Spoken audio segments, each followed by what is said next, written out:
Bismillahirrahmanirrahim.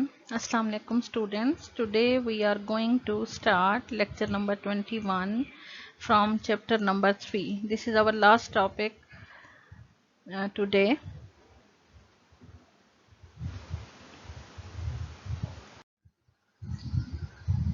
Today we are going to learn about mode. Mode or model value is the value which occurs the maximum number of times in a set of data. When each observation occurs the same number of times in a set of data, then the mode is ill-defined. A distribution having a single mode is called unimodal distribution, while a distribution having two modes is called bimodal distribution. Mode is derived from the French word la mode, meaning the fashion. Mode is denoted by x hat.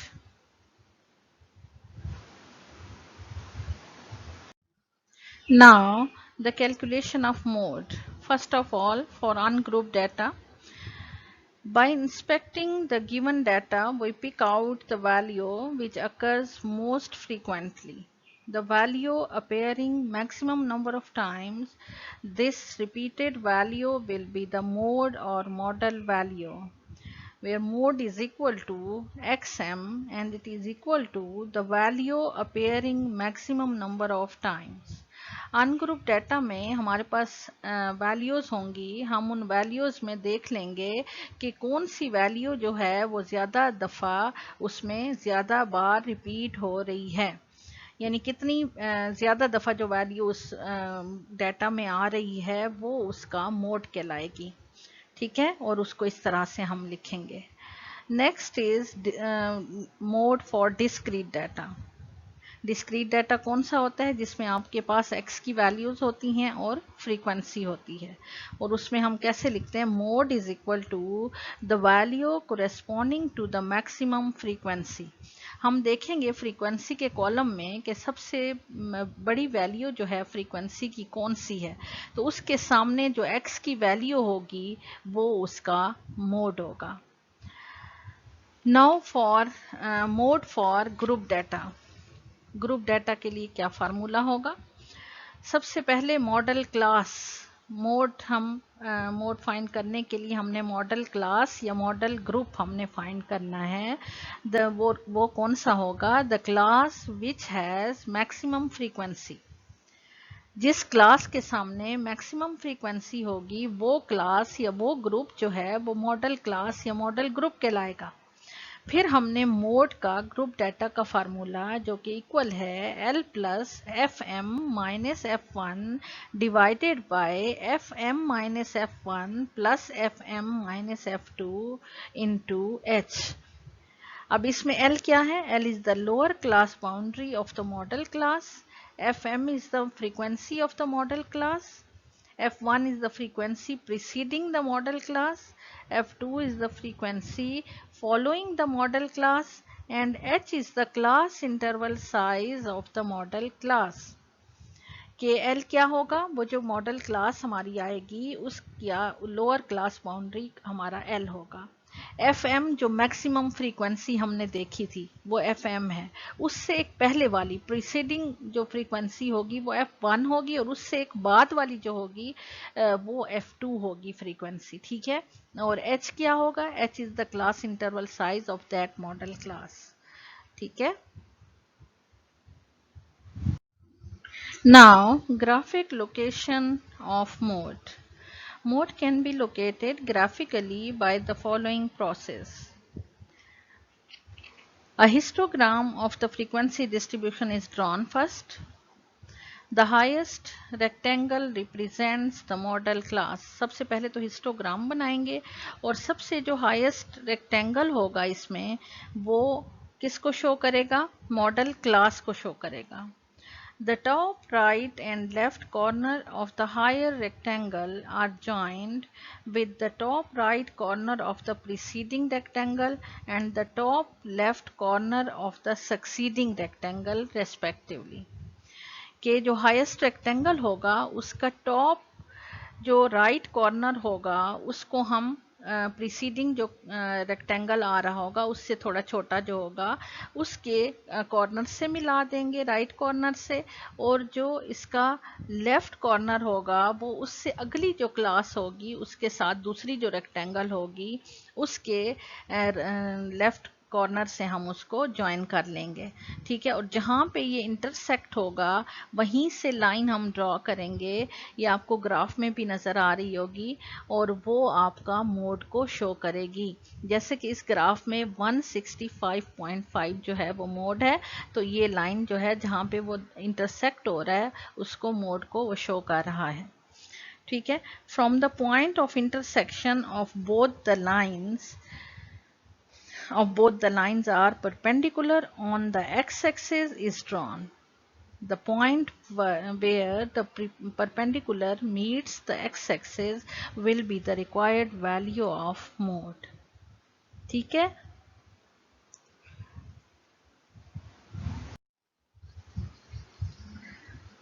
Now, advantages or merits of mode. It is easy to understand and simple to calculate. It can be found only by inspection in ungrouped data and in discrete data. सिर्फ देखने से आप बता सकते हैं कि कौन सा जो है वो मोड है, क्योंकि more repeated value जो है it is called mode. It is not affected by extreme values as the arithmetic mean. Arithmetic mean की तरह ये extreme values या तो बहुत बड़ी values या बहुत ही छोटी values से affect नहीं होता। It can be computed in open-end classes. It can be useful for qualitative data. Qualitative data में भी ये useful है. Its value can be located graphically और इसको graphically भी हम calculate कर सकते हैं या बता सकते हैं.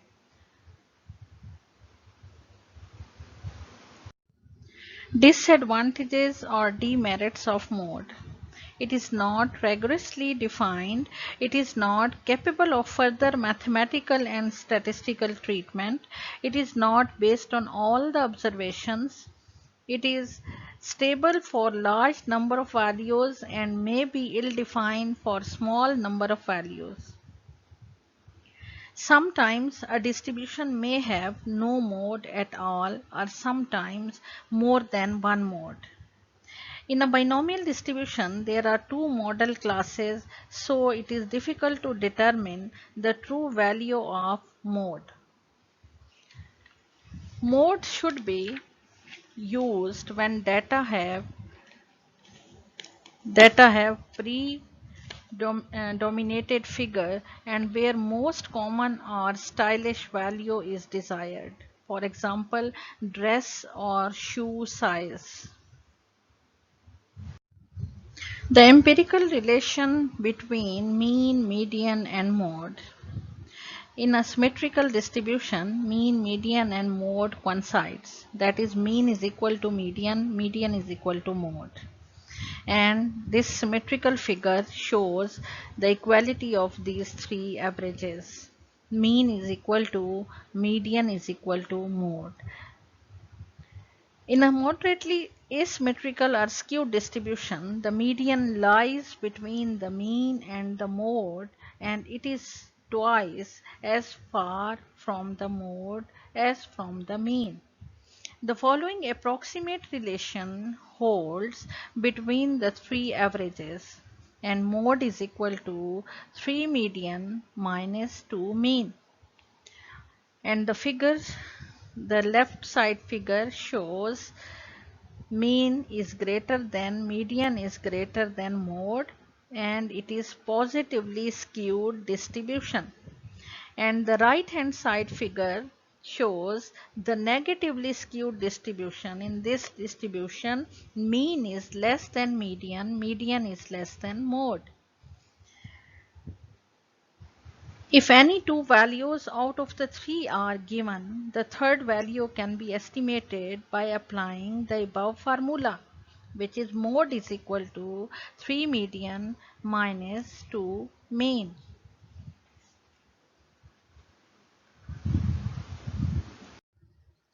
Question number 3.25 from your exercise, find mode for each of the following. अब ये तीन डिस्ट्रीब्यूशंस या तीन आपको ये डिस्ट्रीब्यूशंस दी हुई हैं, डाटा आपके पास है।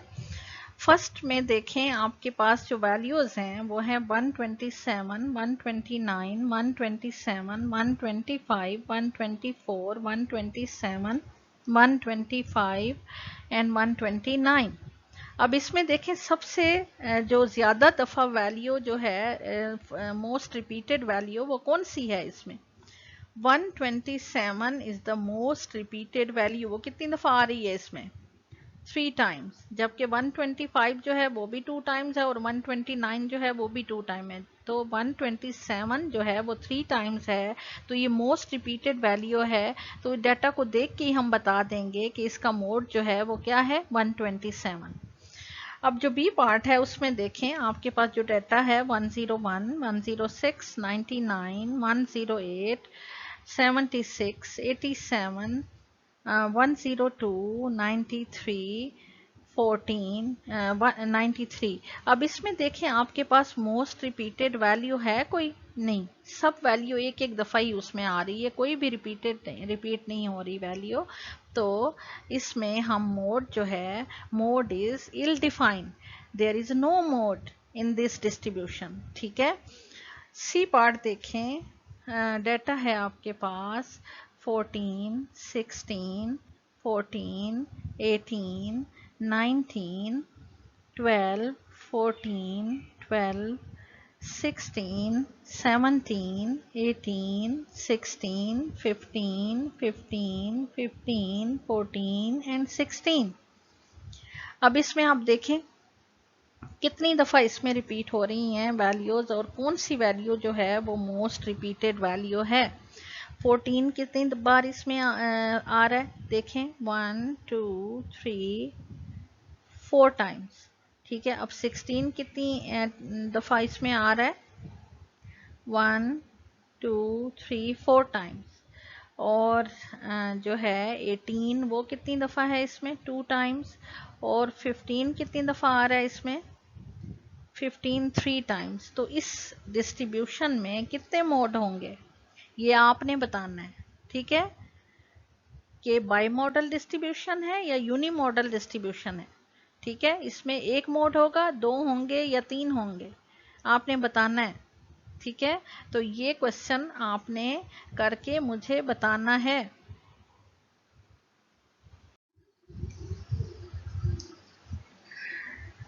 This is question number 3.26 from your exercise. Question is, the following table shows the distribution of the maximum loads in short ton supported by certain cables produced by a company.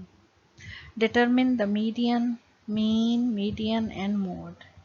अब इसमें mean और median अब कर चुके हैं, हमने आज इसमें मोड जो है करना है। ग्रुप डाटा है आपके पास। ठीक है, ग्रुप डाटा में मोड हमने कैलकुलेट करना है। हमारे पास जो क्लासेस हैं वो है 9.3 to 9.7, 9.8 to 10.2, 10.3 to 10.7, 10.8 to 11.2, 11.3 to 11.7, 11.8 to 12.2, 12.3 to 12.7 and 12.8 to 13.2। और फ्रीक्वेंसी है हमारे पास 2, 5, 12, 17, 14, 6, 3, 1 और इसका सम हमारे पास आ रहा है 60। सबसे पहले हमें क्लास बाउंड्रीज चाहिए, क्योंकि हम लोअर क्लास बाउंड्री जो है सबसे पहले तो हम मॉडल क्लास इसमें देखेंगे। ठीक है, और उसकी लोअर क्लास बाउंड्री जो है वो हम एल लेते हैं। ठीक है, इसका ग्रुप डाटा का जो फार्मूला है वो किसके इक्वल है? Mode is equal to L plus F M minus F1 divided by FM minus F1 plus FM minus F2 into H। ठीक है।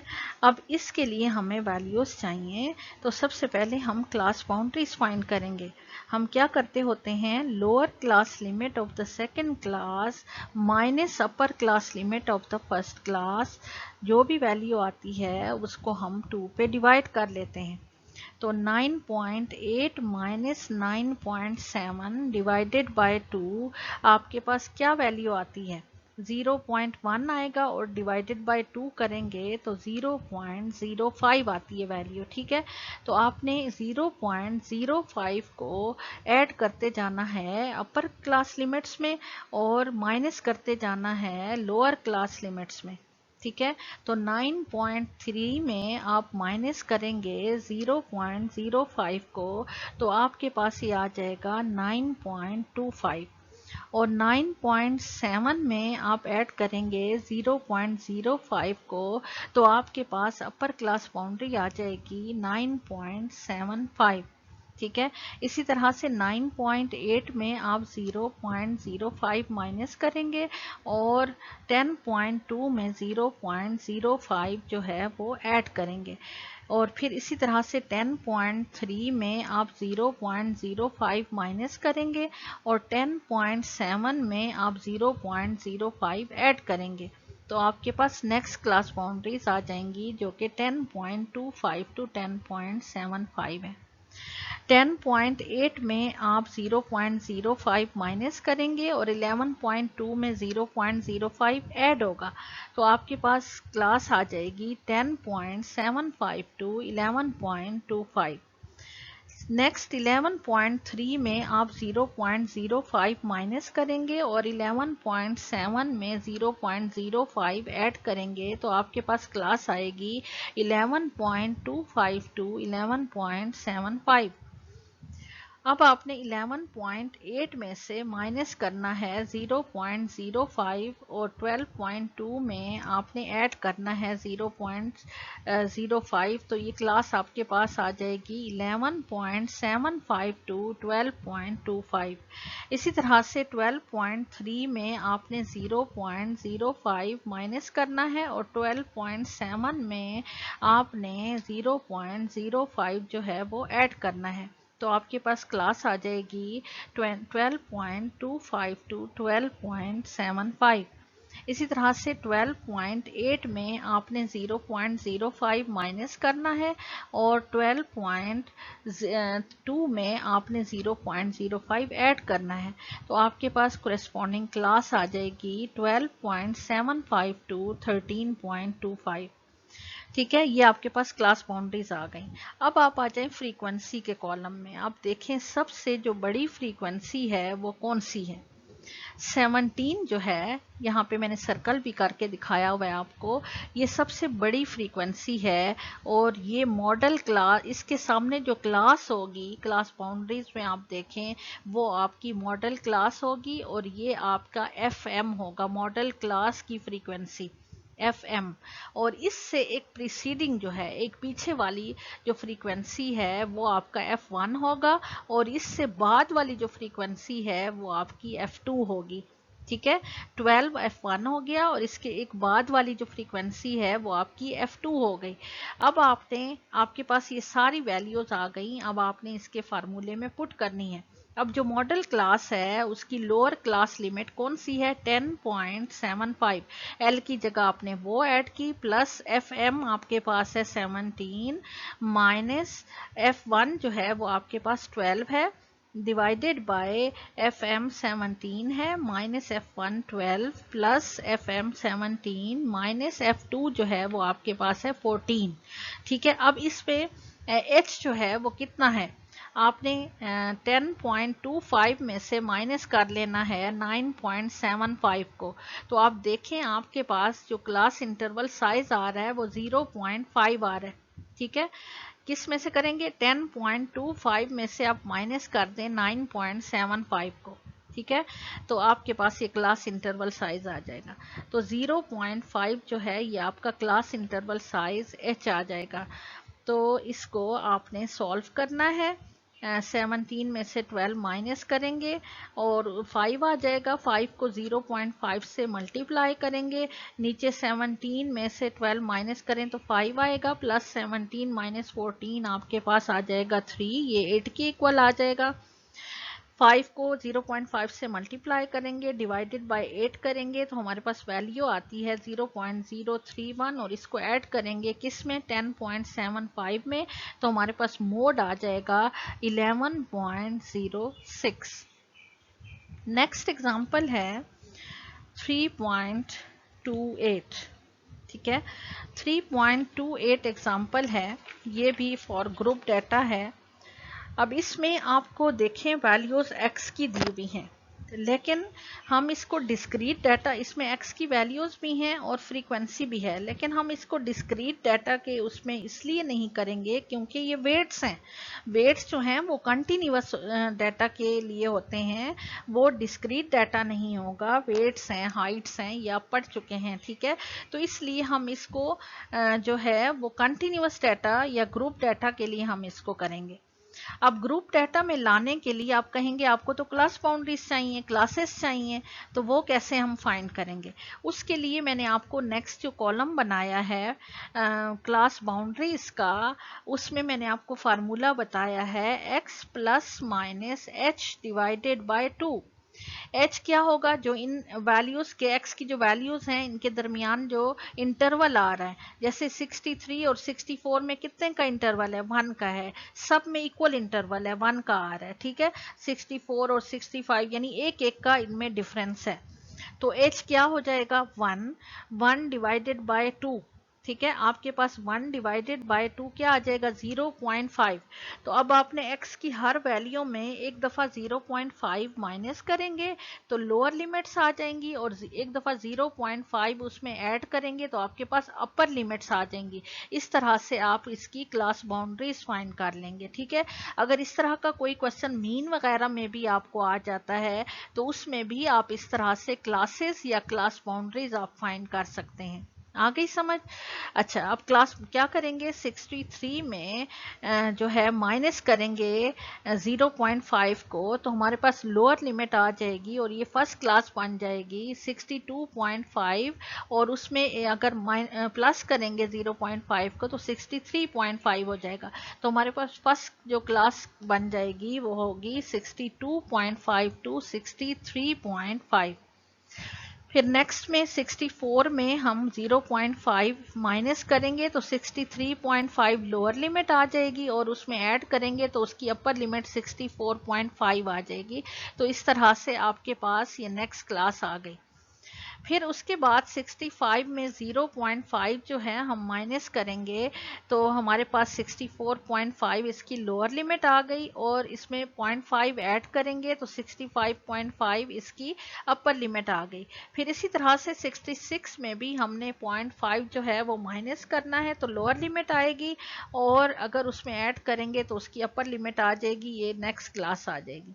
फिर इसी तरह से 67 में भी हमने 0.5 जो है वो माइनस करेंगे तो लोअर लिमिट आ जाएगी, और उसमें 0.5 ऐड करेंगे तो अपर लिमिट आ जाएगी।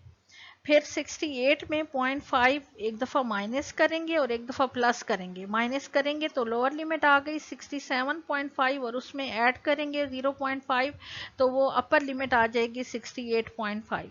फिर इसी तरह 69 में भी आपने 0.5 एक दफ़ा माइनस करना है और एक दफ़ा फिर प्लस करना है।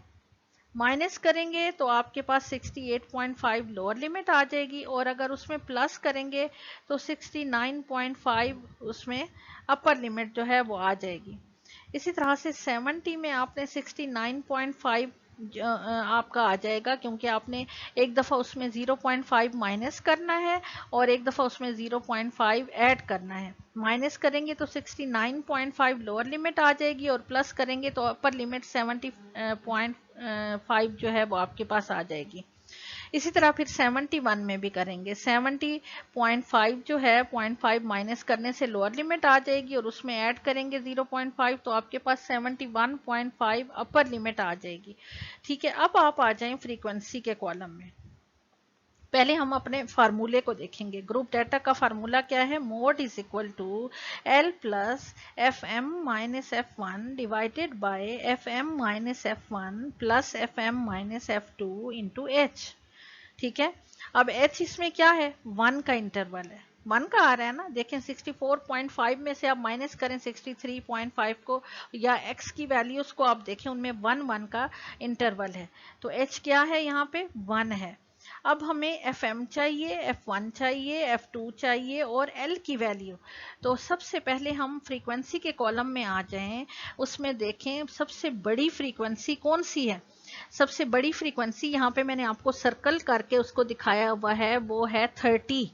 ठीक है, 30, और उसके सामने जो क्लास है वो है 66.5 टू 67.5, ये आपकी मॉडल क्लास आ गई। ठीक है, अब आपने फार्मूले में, अब इसमें देखें ये 30 जो है ये आपका क्या है? ये एफएम हो गया। ये फ्रीक्वेंसी आपकी मॉडल क्लास की फ्रीक्वेंसी है, ये एफएम हो गई। और इसकी एक प्रीसीडिंग जो फ्रीक्वेंसी है 20 जो है वो क्या हो गई? F1। और एक इसके बाद वाली जो फ्रीक्वेंसी है वो क्या हो गई? 13 जो है वो F2 हो गई। ठीक है, अब आपके पास एफएम भी है, F1 की वैल्यू भी आपको पता चल गई, F2 की वैल्यू भी, आपको मॉडल क्लास का भी पता है। तो आप इस फार्मूले में उनकी वैल्यूज जो हैं वो पुट करेंगे। अब L आपके पास lower class limit of the modal class कौन सी है? 66.5 प्लस FM क्या है? 30, और F1 क्या है उसमें? 20, और divided by FM 30 minus F1 20 plus FM 30 minus F2 जो है वो 13 इंटू H। H आपके पास 1 के इक्वल है। 30 माइनस 20 करेंगे 10 आ जाएगा। इसी तरह से नीचे भी आपके पास 30 माइनस 20 10, और 30 माइनस 13 जो है ये आपके पास 17 आ जाएगा। 10 प्लस 17 27, 10 डिवाइडेड बाय 27 करेंगे, जो भी वैल्यू आती है उसको 66.5 में ऐड करेंगे, तो आपके पास मोड आ जाएगा 66.87।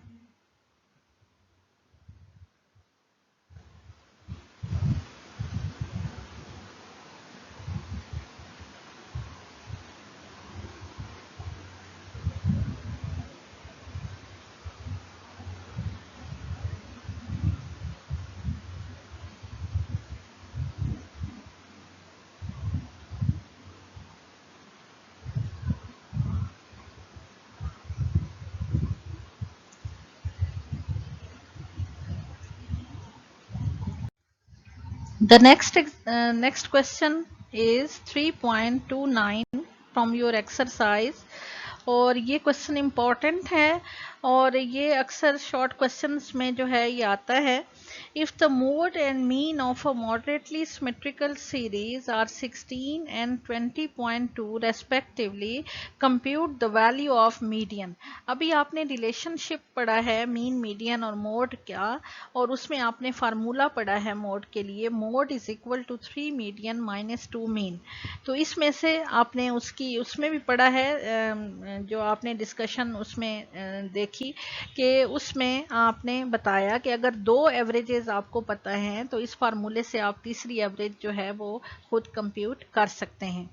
अब यहाँ पे आपको जो वैल्यूज गिवन है क्वेश्चन में वो है, मोड की वैल्यू गिवन है जो कि 16 है, ठीक है, और मीन की वैल्यू गिवन है जो कि 20.2 है। ठीक है, आपने मीडियन कैलकुलेट करना है। अब फार्मूला आपके पास, रिलेशनशिप का फार्मूला कौन सा है? Mode is equal to 3 median minus 2 mean. अब मीडियन का इसी से ही फार्मूला आप जो है देखेंगे क्या आएगा formula? Median is equal to mode plus 2 mean divided by 3। ठीक है, अब मोड क्या है यहाँ पे, कितना आपको दिया गया है? 16 प्लस 2 इंटू मीन की वैल्यू है 20.2, इसको मल्टीप्लाई करेंगे और डिवाइडेड बाय 3, तो आपके पास मीडियन की वैल्यू आ जाएगी 18.8। इस तरह से नेक्स्ट क्वेश्चन है क्वेश्चन नंबर 3.43। ये डिस्क्रीट डाटा है, तो इसको भी मैंने बताना आपको ज़रूरी समझा कि डिस्क्रीट डाटा में मोड जो है वो कैसे आप कैलकुलेट करते हैं। मैंने पहले बताया भी है आपको, लेकिन क्वेश्चन कर लेंगे तो आपको और ज़्यादा अच्छी तरह समझ आ जाएगा। अब इसमें आपको नंबर ऑफ़ चिल्ड्रन एक्स की वैल्यूज़ हैं जो कि 0 से लेकर 5 तक हैं, और आपको जो है फ्रीक्वेंसी गिवन है। फ्रीक्वेंसी है 4, 7, 14, 22, 12 एंड 6। जैसा कि आपने पीछे ये पढ़ा है कि डिस्क्रीट डाटा में हम क्वेश्चन को देख के ही, डाटा को देख के ही हम उसमें बता देते हैं कि मोड जो है वो कौन सा है। अब इसमें हमने फ्रीक्वेंसी के कॉलम में सबसे देखना है कि सबसे बड़ी फ्रीक्वेंसी कौन सी है। यहाँ पे सबसे बड़ी फ्रीक्वेंसी कौन सी है? 22 है, ठीक है। और 22 के सामने आपकी x की कौन सी वैल्यू है? 3। तो 3 आपका क्या होगा? मोड, ठीक है। तो मोड आपका आ गया 3।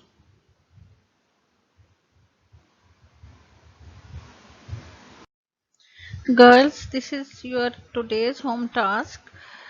क्वेश्चन नंबर 3.24, इसका ए पार्ट आपने करना है, ठीक है। ये ग्रुप डाटा है और इसके लिए आपने मोड कैलकुलेट करना है।